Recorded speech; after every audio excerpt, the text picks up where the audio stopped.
What's cooking, guys, and welcome to my channel. In today's video I am making my beef chili recipe, which is packed with tons of protein from the beef and also the kidney beans that I will be adding. Plus it has warm spices that is perfect for the cold winter months. And for all of my viewers out there who are on a keto diet, you can just omit the kidney beans to get rid of the carbs, and you can just keep the beef and the veggies in there and you will have a keto friendly beef chili. So stay tuned for this recipe. Do consider subscribing if you're new here and you'd like to join the foodie family, and also hit the bell icon so you are notified every time I upload a new video. And now let's get cooking.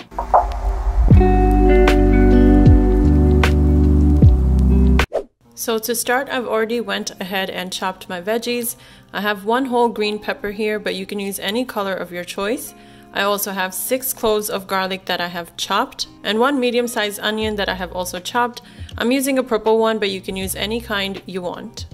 I'm gonna turn on my stove to medium-high, and I'm gonna be using my Dutch pot today because it's perfect to make chili in. And to this I will be adding some olive oil. Just a few teaspoons will do, and you want to let this heat up for a few. Once the oil heats up, add in the meat of your choice. I have about 1 pound of organic grass-fed beef, which is about 93% lean. Just to keep it on the healthier side, you can substitute with ground chicken or even turkey meat. And I'm just gonna mix the meat in the oil so it can start to cook and to get brown. I'm gonna break the meat down so I have smaller crumbles and not big chunks of the ground beef.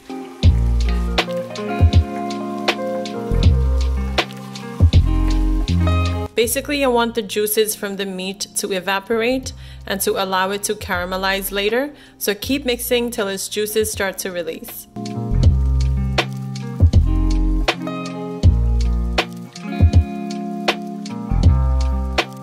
And once the meat starts to release its juices, I'm gonna add in my veggies or aromatics, and I have my medium-sized chopped onion here going in the meat. I have my 6 cloves of garlic chopped as well,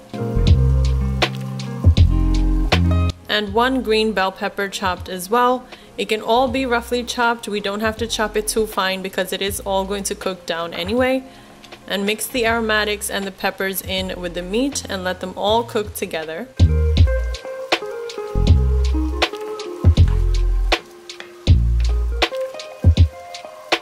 You want to cook this till all the juices evaporate and the meat starts to caramelize at that point, so keep on mixing.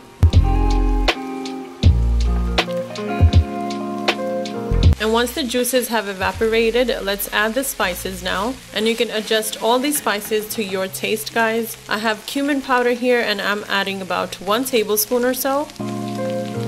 I have chili powder and I'm gonna add about 1.5 teaspoons.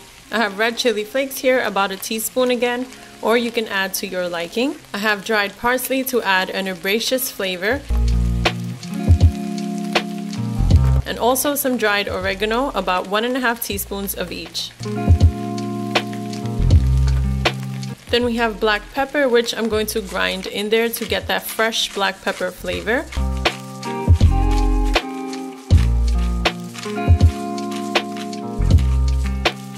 And of course, salt to my taste as well. I added about 1.5 teaspoons at this stage, but I did end up adjusting it later on. And then you want to mix all of this together so that the spices can flavor the meat and the veggies. The spices will not only add flavor, but also some color to this.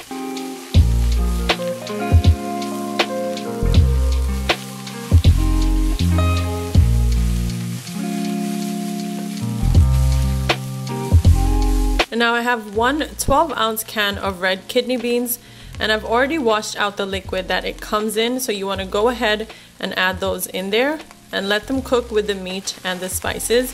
And if you want to switch up the kidney beans to like black beans or something, of course you can go ahead and do that and just use any type of beans of your choice.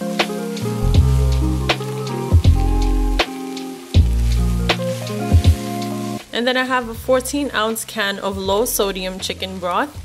You can also use beef or vegetable broth. And then I have some tomato sauce, which I eyeballed in about 16 to 20 ounces of, so a little over 2 cups in total, I believe. And then just mix everything up to combine all the ingredients so that everything is incorporated really well.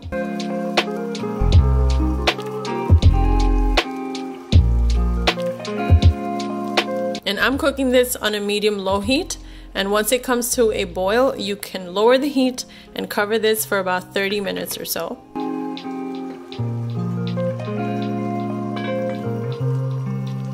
After about 30 minutes, you want to check on the beef chili to see how it's cooking. And you can see it has a little bit of a darker color now, which means it's been cooking perfectly. This chili is done very quickly, and you can also make it in a slow cooker if you want. And I'm just going to cook this for another 10 to 15 minutes to further reduce it a little bit and for it to get a bit thicker. And after another 10 to 15 minutes or so, you can see how beautiful my beef chili is looking. This is exactly the consistency and the color that I want, but you can continue cooking it for longer to reduce it down more if you like. But this is just perfect for me. So let me show you now how I would serve this.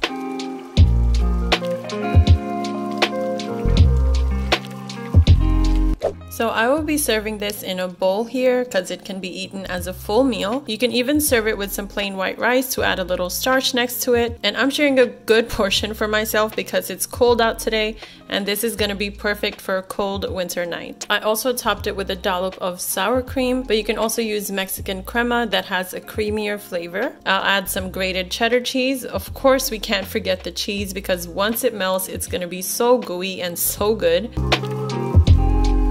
And then just to add a little green to my plate, I'm topping it with the green parts of a scallion, but you can garnish with the cilantro leaves or even jalapeno for some extra kick.